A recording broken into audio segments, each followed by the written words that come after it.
दाई मन, दीदी मन, भाई मन, बहनी मन, संगवारी मन, बहुत दिन की आशा लगा रही हूँ रायपुर शहर ले आके मैं सांप के खेला तुम्हारे गाँव में दिखा दे। आज मेरा सुघर मौका मिली तो आओ सांप के खेला दिखाओ ऊपर मरम न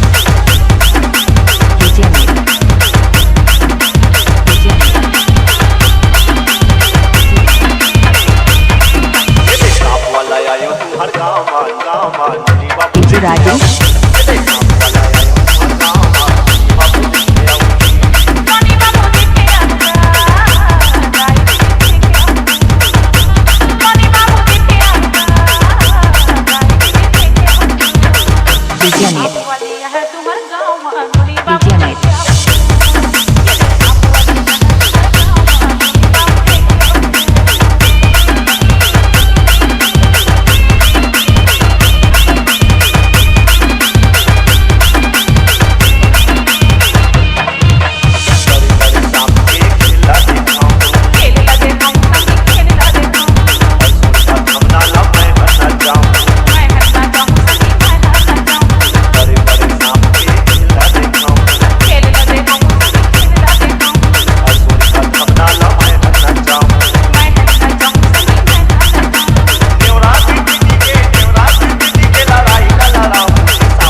राजेश